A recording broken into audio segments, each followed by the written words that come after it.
কদিন ধরে যখন গরমের জ্বালায় জাস্ট মরে যাচ্ছিলাম তখন ভাবছিলাম যে কবে বৃষ্টিটা হবে, আর এখন যে বৃষ্টি শুরু হয়েছে থামার নাম নিচ্ছে না। অবশ্য আমার বৃষ্টি খুব ভালোই লাগে।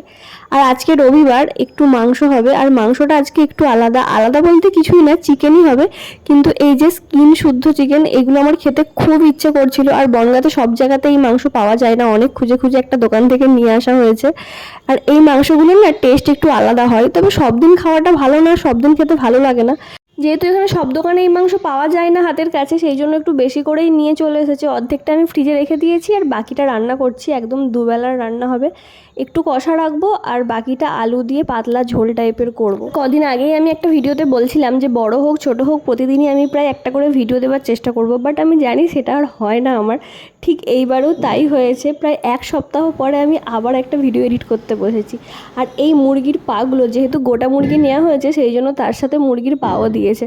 অনেকেই হয়তো এই পাটা খায় না, আমিও আগে খেতাম না, কিন্তু বিয়ের পর একটা দুটো খাই, খারাপ লাগে না, ভালোই লাগে মোটামুটি খেতে। মাংসে এবার জল ঢালবো, তার আগে একটু কষা মাংস তুলে নিচ্ছি, কারণ এটা যদি না খাওয়া হয় বা ওকে যদি না দেওয়া হয় আমাকে পুরো মেরেই ফেলবে একদম। আর আমারও ভালো লাগে, কষা মাংসের টেস্ট একটু অন্যরকমই হয়।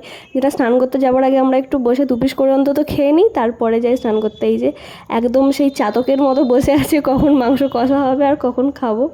এখানে আমি 4 পিস দুজনের এই যে কষা মাংস তুলে নিয়ে এসেছি, এটাই এখন খাওয়া হবে। আর এই পিসটা, এই যে স্কিনটা আছে ওপরে, এত সুন্দর লাগছে খেতে। যেহেতু আমি অনেক দিন পর খাচ্ছি ওই জন্যই মনে হয় আমার এত ভালো লাগছিল। আর এই একজন যেমনভাবে আমার রান্না হোক, ভালো হোক খারাপ হোক, ওর তো খারাপ বলার জন্যই, জানে আমাকে ভালো বলতেই হবে, সবেতেই ওই জন্য একই রিয়াকশান দেয়। তো চলো এখন রান্না বান্না হোক, এবার আমরা যাই স্নান করতে। আর এই ছিল আজকের ভিডিও। Thanks for watching. সবাই ভালো থেকো, সুস্থ থেকো, বাই।